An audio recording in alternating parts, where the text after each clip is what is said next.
ഹിജാബൊക്കെ വലിച്ചൂരി സ്ത്രീകൾ ഖമനേയിയുടെ ചിത്രം കത്തിക്കുകയാണ്. വലിയ പ്രക്ഷോഭമാണ് ഇറാനിൽ തുടർന്നുകൊണ്ടേയിരിക്കുന്നത്.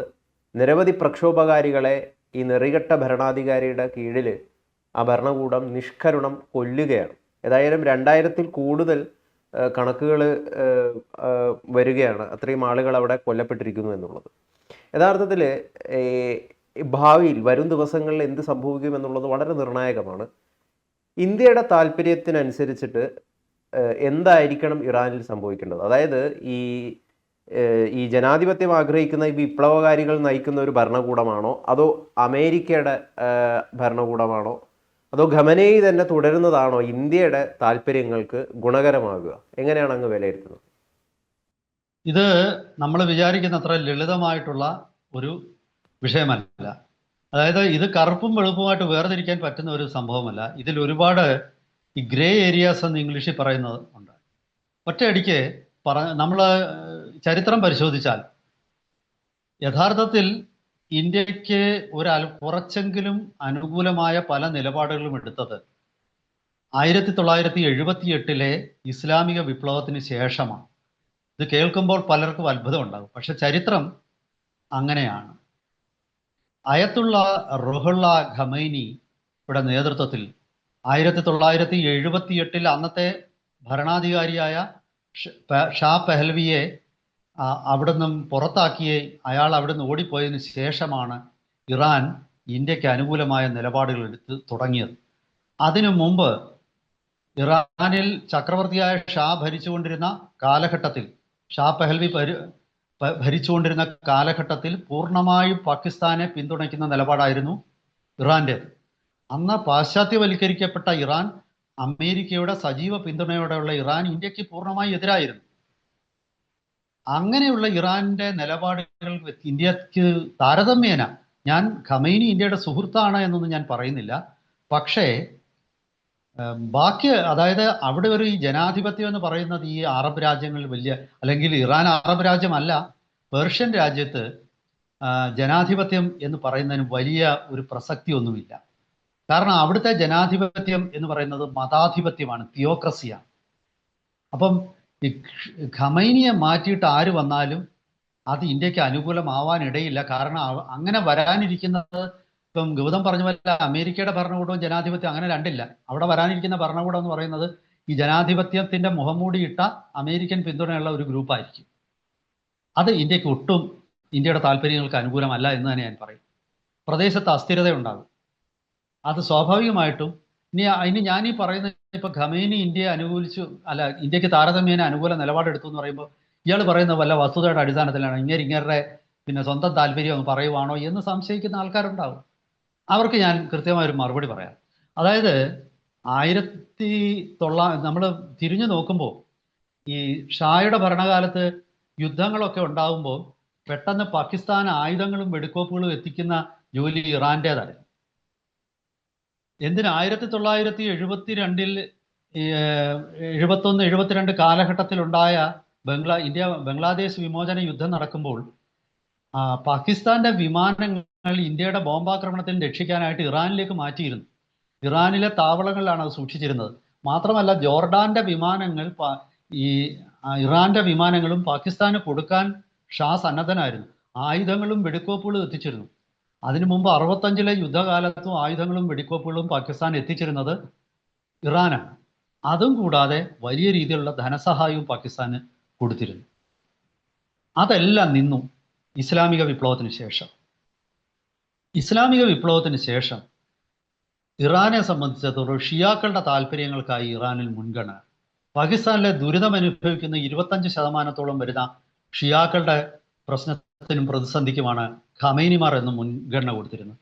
ഇത് ഇന്ത്യക്ക് അനുകൂലമായ വളരെ നിർണായകമായ ഒരു നടപടി 1994-ൽ ഖമൈനി എടുത്തു. അത് സത്യത്തിൽ അത് നമുക്കത് മറക്കാൻ പറ്റുന്നതല്ല. അതായത് 1994-ൽ ഐക്യരാഷ്ട്രസഭയിലെ ഒരു പ്രമേയം പാശ്ചാത്യ ശക്തികൾ കൊണ്ടുവന്നു. ആ കൊണ്ടുവന്ന പ്രമേയം അനുസരിച്ചിട്ട്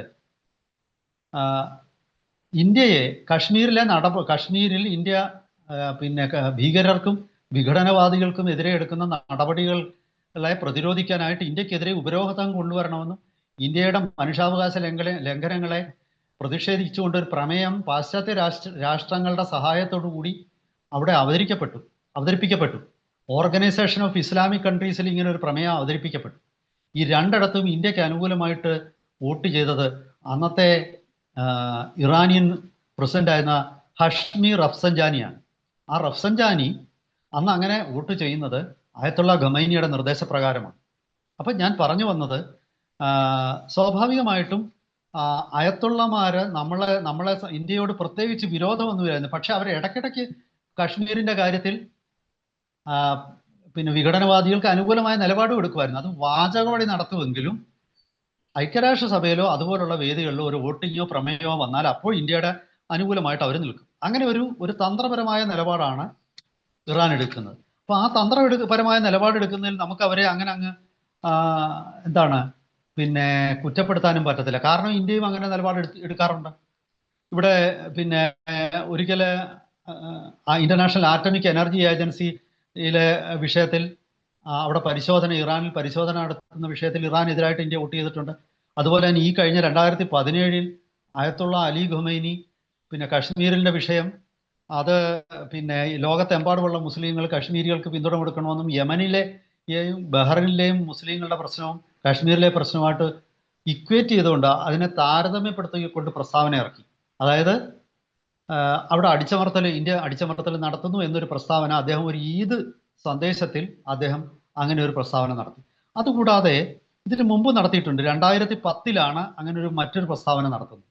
അപ്പോൾ ഇതൊക്കെ വെച്ച് നോക്കുമ്പോൾ അയത്തുള്ള ഖുമൈനി ചില സമയങ്ങളിലൊക്കെ ഇന്ത്യക്ക് എതിരായിട്ട് അന്താരാഷ്ട്ര വേദികളിലും കാശ്മീർ വിഷയത്തിൽ വിഘടനവാദികൾക്ക് അനുകൂലമായി നിലപാടെടുത്തിട്ടുണ്ട്. അങ്ങനെ അദ്ദേഹം അധരവ്യായാമം നടത്തുമായിരുന്നെങ്കിലും ഒരു വോട്ടിങ്ങോ ഒരു ഉപരോധ നടപടിയിലേക്കോ പാശ്ചാത്യ ലോകം ഇസ്ലാമിന്റെ അതായത് ഇവരെ മുന്നിൽ നിർത്തിക്കൊണ്ട് ഇന്ത്യയെ ഒറ്റപ്പെടുത്താൻ പാശ്ചാത്യ രാഷ്ട്രങ്ങൾ ശ്രമിക്കുമ്പോൾ ഖമൈനി ആ തട്ടിപ്പ് തിരിച്ചറിഞ്ഞ് പാശ്ചാത്യ രാഷ്ട്രങ്ങളെ അനുകൂലിച്ചിരുന്നില്ല എന്നുള്ളത് അത്ര മതി. ഞാൻ പറയുന്നത് ഇന്ത്യയെ എല്ലാ രീതിയിലും പിന്തുണയ്ക്കുകയൊന്നും വേണ്ട. അത്യാവശ്യ ഘട്ടങ്ങളിൽ ഒരു ചെറിയ സഹായമൊക്കെ ചെറുതായിട്ടൊന്ന് കണ്ണടയ്ക്കാനും ഒക്കെ അതിന് തയ്യാറായ വ്യക്തിയാണ് അയത്തുള്ള റുഹുള്ള ഖമൈനിയും അയത്തുള്ള അലി ഖമൈനിയും. അപ്പോൾ സ്വാഭാവികമായിട്ടും നമുക്ക് അത് കാരണം എൻ്റെ ഒരു വിലയിരുത്തലിൽ ഈ ജനാധിപത്യ പ്രക്ഷോഭത്തിന്റെ പേരിൽ ഇന്ത്യ രോമാഞ്ചം കൊള്ളേണ്ട കാര്യമില്ല. ഒരു കാരണവശാലും അവരെ നമ്മൾ അനുകൂലിക്കുകയും ചെയ്യേണ്ട. കാരണം അത് പാശ്ചാത്യ ശക്തികളുടെ പിണിയാളുകളാണ്. അവിടെ ഈ പറയുന്ന ജനാധിപത്യവും ഇറാനിലെ കാര്യം ഇറാനി നടക്കട്ടെ. ഇറാനിലെ സ്ത്രീകൾ പർദ്ദ ഇടുവോ ഇടാതിരിക്കുകയോ ചെയ്യട്ടെ. അവർ പ്രക്ഷോഭം നടത്തി അയത്തുള്ളമാരെ പുറത്താക്കുന്നെങ്കിൽ അവർ പുറത്താക്കട്ടെ. ഇന്ത്യയുടെ താല്പര്യം ഇതിൽ കയറിയിട്ട് ആവശ്യമില്ലാതെ ഇടപെടാതിരിക്കുക. അത് തീർച്ചയായിട്ടും മോദി സർക്കാരും ആ നിലപാട് തന്നെയാണ് എടുത്തിരിക്കുന്നത്. മോദി സർക്കാർ ഇതിന് വലിയൊരു ആവേശമൊന്നും കാണിച്ചിട്ടില്ല പ്രക്ഷോഭകാരികളെ പിന്തുണയ്ക്കുന്നതിൽ. പക്ഷേ മനുഷ്യാവകാശത്തിൻ്റെയൊക്കെ അല്ലെങ്കിൽ മാനവികതയുടെ ഭാഗത്ത് നിന്ന് നോക്കുമ്പോൾ ഇറാനിലെ ഭരണാധികാരികൾ അതിക്രൂരമായിട്ടാണ് പ്രക്ഷോഭകാരികളെ ഇപ്പം നേരിടുന്നത്. 12,000-ലധികം പേർ കൊല്ലപ്പെട്ടു എന്നാണ് ഇന്ന് രാവിലെ വന്ന ഏറ്റവും ഒടുവിലത്തെ വാർത്ത. ഇന്നലെ വരെ അത് 2,600-ന് മേൽ എന്നുള്ളതായിരുന്നു. പലയിടത്തും വെറുതെ ആൾക്കാരെ കൊന്നിട്ട് കുഴിച്ചിടുകയാണ്. പലയിടത്തും പ്രക്ഷോഭകാരികളുടെ ഇടയിൽ ആള് കയറിയിട്ട് ഈ പിന്നെ കാഴ്ച നഷ്ടപ്പെടുന്ന രീതിയിലുള്ള ഒരു വെടിയുണ്ടയുണ്ട്. അത് ആളെ കൊല്ലത്തില്ല, പക്ഷേ അതിങ്ങനെ സ്പ്ലിറ്റ് ചെയ്തിട്ട് പലപ്പോഴും അതിൻ്റെ ചീളുകൾ കണ്ണിലൊക്കെ തറച്ചു കയറും. അത്തരം ക്രൂരമായ വെടിയുണ്ടകളും ഒക്കെ വെച്ച് പ്രക്ഷോഭകാരികളെ നേരിടുകയാണ്. അമേരിക്ക പ്രക്ഷോഭകാരികളെ സഹായിക്കുമെന്നൊക്കെ പറഞ്ഞെങ്കിലും അമേരിക്ക സഹായിച്ചിട്ടില്ല. അമേരിക്ക മടിച്ചിരിക്കുകയാണ്. അമേരിക്കക്ക് അറിയാം ഇത് അത്ര എളുപ്പമല്ലെന്ന്. പണ്ടൊരിക്കൽ ഇറാനിൽ ഇറങ്ങി 1980 ഞാൻ ഒരിക്കൽ അത് സൂചിപ്പിച്ചിരുന്നു. ടെഹ്റാനിലെ അമേരിക്കൻ എംബസിയിലെ 80ഓളം വരുന്ന ഉദ്യോഗസ്ഥരെ ഇറാനിലെ ഇസ്ലാമിക പ്രക്ഷോഭകാരികൾ ബന്ദിയാക്കി. അങ്ങനെ ബന്ദിയാക്കിയപ്പോൾ അവരെ മോചിപ്പിക്കാനായിട്ട് അമേരിക്ക ഒരു ഓപ്പറേഷൻ നടത്തി. ആദ്യത്തെ ഓപ്പറേഷൻ വിജയിച്ചെങ്കിലും രണ്ടാമത്തെ ഓപ്പറേഷൻ പരാജയപ്പെട്ടു. ഇവരെ മോചിപ്പിക്കാനായിട്ട് വന്ന സൈനികരിൽ പലരും ഇറാൻ സൈനികരുടെ വെടിയേറ്റ് കൊല്ലപ്പെട്ടു. പിന്നെ ഇത് ഉപേക്ഷിച്ചിട്ട് ബാക്കിയുള്ളവരൊക്കെ രക്ഷപ്പെട്ടു. 80ഓളം പേരെ മോചിപ്പിക്കാനുള്ള ആ മിഷൻ പൂർണ്ണമായിട്ട് പരാജയപ്പെട്ടു. അന്ന് ജിമ്മി കാർട്ടർ ആയിരുന്നു തോന്നുന്നു അവിടുത്തെ പ്രസിഡന്റ്. അതോ റെയ്ഗൻ വന്നിട്ടില്ലെന്നാണ് എനിക്ക് തോന്നുന്നത്.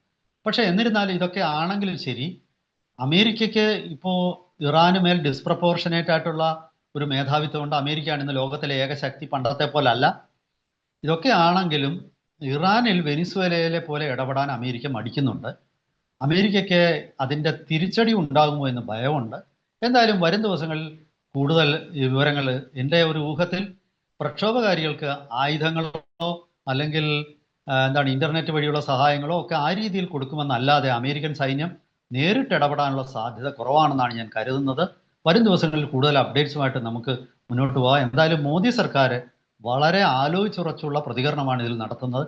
പൊതുവെ അദ്ദേഹം ഇന്ത്യ ഗവൺമെന്റ് ജനാധിപത്യ പ്രക്ഷോഭകാരികളെ പിന്തുണയ്ക്കുന്നുണ്ടെങ്കിലും അത് വളരെ ആലോചിച്ചുള്ള ഒരു പിന്തുണയാണ്. അധികം ആവേശമൊന്നും ഇന്ത്യ കാണിക്കുന്നില്ല. ഖമൈനിമാരെ അങ്ങനെ ഇന്ത്യക്ക് തള്ളിക്കളയാൻ പറ്റില്ല. മറ്റൊരു കാര്യം കൂടെ പറഞ്ഞ് ഞാൻ അവസാനിപ്പിക്കുക. യഥാർത്ഥത്തിൽ ഖമൈനിമാർ ഇന്ത്യക്കാരാണ്. അവർ ലക്നൌവിൽ നിന്നും ടെഹ്റാനിലേക്ക് കുടിയേറിയ ആൾക്കാരാണ്. അവരുടെ പൂർവികർ ഇന്ത്യക്കാരാണ്. അങ്ങനെ ഇന്ത്യയുമായിട്ട് പൊക്കിൾക്കൊടി ബന്ധമുള്ള ആൾക്കാരാണ് ഖമൈനി കുടുംബം. വരും ദിവസങ്ങളിൽ കൂടുതൽ അപ്ഡേറ്റ്സുമായിട്ട് നമുക്ക് വീണ്ടും പ്രേക്ഷകരെ കാണാം. Thank you.